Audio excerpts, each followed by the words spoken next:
तो दोस्तों एक बार फिर से स्वागत है आप सभी का हमारे साथ हमारे इस शो में। आज मैं एक बार फिर से मौजूद हूँ दूरदर्शिनी जी के साथ। तो दूरदर्शन जी, हम सीधे मुद्दे की बात पर आते हैं। पिछली बार जब हम आपका इंटरव्यू ले रहे थे तो आप इंटरव्यू छोड़कर भाग गई थी। दूरदर्शन जी ने टिकट कराएं। दूरदर्शन जी, ये टिकट किस चीज़ का है? सर देखिए, अभी ये सारी चीज़ें इंपॉर्टेंट नहीं है मेरे लिए। लेकिन आप जा कर रही हैं, ये तो बताइए। सर ये मेरा कुछ पर्सनल प्रॉब्लम है सर। दूरदर्शन जी को पकड़ो।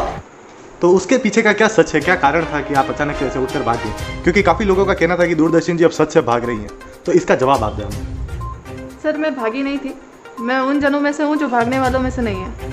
मैं इस केस के खिलाफ लड़ूंगी और भागूंगी तो बिल्कुल भी नहीं।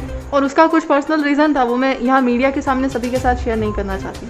आपका जो वीडियो काफ़ी ज़्यादा वायरल हुआ, हम सीधे उसी पर बात करते हैं। जो वीडियो हम आपको स्क्रीन पर भी अभी दिखा रहे हैं, तो इस वीडियो में जैसा कि साफ तौर पर देखा जा सकता है कि आप लगातार शहादत अली को दमादम थप्पड़ पे थप्पड़ चिपका रही है। तो इसका क्या कारण था कि आपने बीच सड़क पर एक कैब ड्राइवर को इतना जलील कर दिया और 22 तमाचे लगातार जड़ दिए उसके गाल पर? सर देखिए, जब कोई भी लड़का किसी लड़की को टच करता है तो ये मुझे बिल्कुल भी पसंद नहीं आता। नहीं, मगर उसने तो बिल्कुल भी आपको टच नहीं किया था, वो तो कार से सीधा सीधा आ रहा था। सर पर कार जो है वो टच हुई थी मुझे। आपके अनुसार कार आपके टच हुई थी? जी सर। देखिए, इस बार मैं आपको भागने नहीं दूंगा, तो आप जो भी शब्द कहें उनका बिल्कुल प्रयोग सोच समझ कर कीजिएगा। देखिए, मैं सीसीटीवी फुटेज आपको दिखा रहा हूँ, उसके अलावा जो वहाँ लाइव रिकॉर्डिंग हुई थी उसमें भी हम साफ तौर पर देख सकते हैं कार आपके बिल्कुल टच नहीं हुई थी। कार में और आप में मिनिमम टू मिनिमम 2 फीट का अंतर था। इसलिए इसका मतलब ये नहीं कि आप जो चाहेंगे मैं उसका जवाब आपको। हम मीडिया वाले हैं, हमारा काम है सवाल करना और आपका काम है जवाब देना। हर वीडियो में, हर सबूत में हम साफ तौर पर देख सकते हैं कि जो कैब ड्राइवर है वो बिल्कुल इनोसेंट साबित हो रहा है, लेकिन आप पर सारे इल्जाम साफ तौर पर देखे जा सकते हैं। तो आप क्या कहना चाहेंगे? सर इस पे मैं कुछ क्या ही कहूँ, अब जब आप लोगों ने पहले से ही निर्णय ले लिया है। नहीं, तो हमारे निर्णय को आप बदलिए ना। जैसे कि जब आप उसे मार रही थी तब काफी लोगों को लगा था हो सकता है कैब ड्राइवर ने कुछ किया, लेकिन उसके बाद जब आपकी वीडियोस वायरल हुई, जब लोगों को पता चला कि आपने कैब ड्राइवर का फोन तोड़ा, आपने कैब ड्राइवर को दिन की कमाई छीन ली। एक उबर ओला कैब ड्राइवर की आखिर क्या कमाई होती है? दिन के 400 500 600 रुपए, जिनमें से भी 100-150 रुपए तो पेट्रोल के खर्च हो जाते हैं। उसके बाद भी तो बची कुछ कमाई थी, आपने वो उसकी डेस्क से चुरा ली। आपको जरा से भी शर्म नहीं आई? सर देखिए, इस बारे में मैं इस टॉपिक पर चर्चा मैं करना ही। चलिए ये टॉपिक छोड़ देते हैं। उसके बाद में भी आपकी एक वीडियो वायरल हुई जिसमें आप आपके पड़ोसियों से लड़ रही थी, कुछ ब्लैक कलर को लेकर के लड़ रही थी। मैं भी इसलिए ब्लैक पहन कर आया हूँ। उसमें आप कह रही थी कुछ इंटरनेशनल ड्रोन से खतरा है और जान को खतरा है, तो मैं भी ब्लैक पहन कर आया हूँ और मैं भी काफ़ी दूर से यहाँ ट्रैवल करता आया हूँ।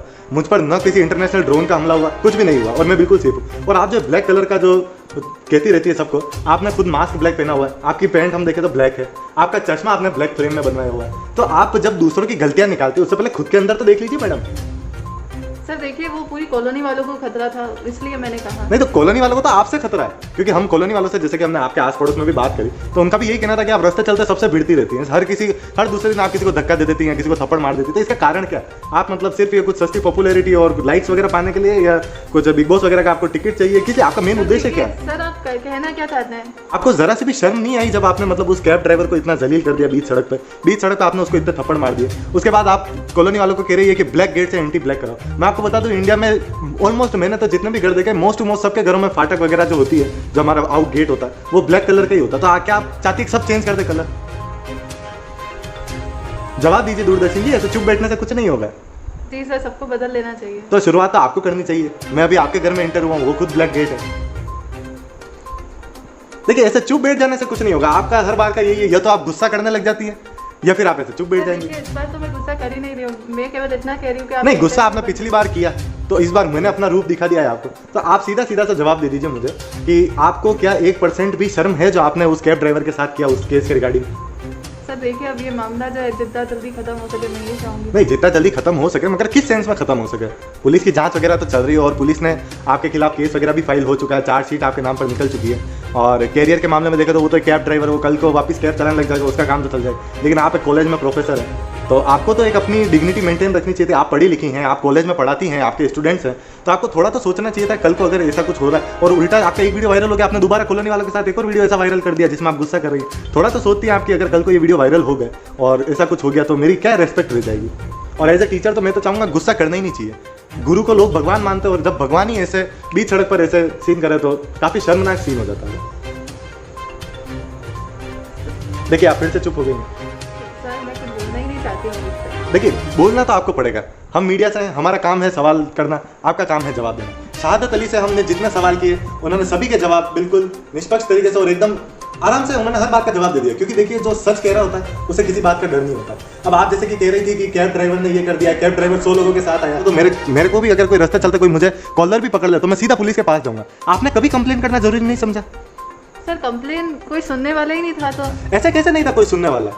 कौन नहीं है सुनने वाला? पुलिस वाले हैं सुनने के लिए। अभी जब शहादत अली को लोग जेल ले गए तब तो आप पुलिस वालों के बड़े गुणगान कर रही थी, और जब केस आपकी तरफ आने लगा तब आप पुलिस वालों के लिए कह रही हैं कि ये लोग आपकी बात नहीं सुन रहे, इन्होंने सबूत मिटा दिए वगैरह वगैरह। चुप नहीं रहना है दूरदर्शिनी जी, जवाब देने होंगे आपको। सर मैं अब ये सब मैं नहीं करूँगी अब। आप नहीं करेंगी वो तो ठीक है, लेकिन अब आपको शहादत अली से क्या आप कहना चाहती? चलिए हम कैब ड्राइवर से अगर आपको कुछ कहने का मौका मिले तो आप सॉरी कहना चाहेंगी? सर मेरी कोई गलती नहीं है तो मैं क्यों सॉरी बोलूँ? देखिए इतना सब कुछ हो जाने के बाद भी, इतना सीन क्रिएट कर देने के बाद भी, एक कैब ड्राइवर को सड़क पर इतना जलील कर देने के बाद भी दूरदर्शिनी जी जो हैं वो माफ़ी मांगने को तैयार नहीं है। देखिए मैं आपको बता दूं, गलती करने के बाद माफ़ी मांगने से कोई इंसान छोटा नहीं हो जाता, और आप तो गुरु हैं, आपको तो ऐसा करना ही नहीं चाहिए था, लेकिन अगर हो गया है तो आपको माफ़ी मांग लेनी चाहिए। Sorry sir. सॉरी मुझे कहने से कुछ नहीं होगा, सॉरी तो आप उसे कहिए जिसकी आपने ज़िंदगी खराब कर दी है। आप बताइए क्या शहादत अली वो इंसिडेंट भूल पाएगा अपनी पूरी ज़िंदगी? सर गलत किया सर मैंने। तो देखिए गलत तो आपने किया, लेकिन अब सही और गलत का फैसला हम कोर्ट पर छोड़ देंगे। लेकिन आप फिलहाल ये बताइए कि जो शहादत अली का आपने नुकसान किया है उसके बारे में आपका क्या कहना है?